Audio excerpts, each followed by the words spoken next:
This is Las Vegas Real Estate Now with local real estate expert Harvey Blankfeld. Where we want to educate you about our market, empower you to make wise decisions, and help you engage with our expert contributors. Danielle, I know we're going to do Our Valley with Danielle, and we're going to talk today about Boulder City. What do you want to tell us about Boulder City? Well, I'm really excited to talk about Boulder City. Yes. I always call it the hidden gem. And when I'm driving my clients here, I call it a time capsule. I'm like, we're going to be driving through a time capsule right now. That's cool. So the location is the southeast part of Las Vegas Valley, and it borders Henderson and Railroad Pass. So a little bit of history about it. So I'm going to give you a timeline here. Go ahead. All right, so the Boulder Canyon Project Act, authorizing the building of Hoover Dam, was signed by President Coolidge in 1928. Boulder City was built to house the workers who came to the dam.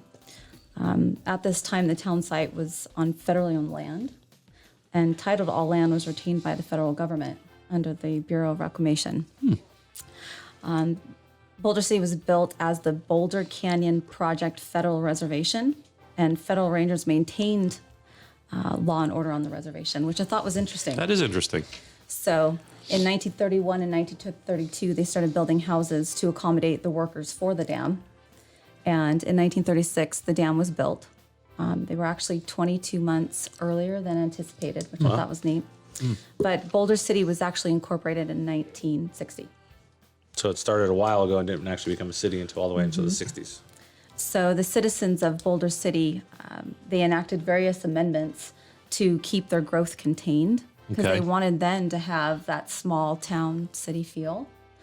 And so in 1979, the citizens adopted a ballot to control the growth. And then again in 1997, they restricted on how the city land can be sold. So Boulder City is 207 square miles, and most of the land is vacant and is owned by the city. Wow. And they want to keep it that way. They don't want to have a bunch of growth and then building on that. So I thought that was really, so it's undeveloped and restricted, and they want it to stay that way. Interesting. And they actually have a historic area in Boulder City, do they not? They have like on Denver Street, like there's 514 historic buildings. Nice. So it's Wow. And so when you drive through, a lot of those buildings are historic. So what's interesting, because I love how things are preserved.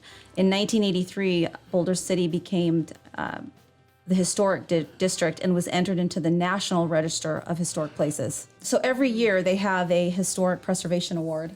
And last year was the Brim House on 1342 Denver Street. So it was built in the 40s. Oh, wow. And if you look at the picture, and hopefully Nate puts it online, it's got this Spanish colonial look, and it's beautiful. It's a Nice. beautiful house, probably 900 square feet. But so every year they Yeah, give the an homes award. aren't real big down there. No. No, for the most No. part. They're pretty small. So homes ranging, condos, 125,000. Their median price is 358, and they have Okay. homes all the way up to 2.4 million.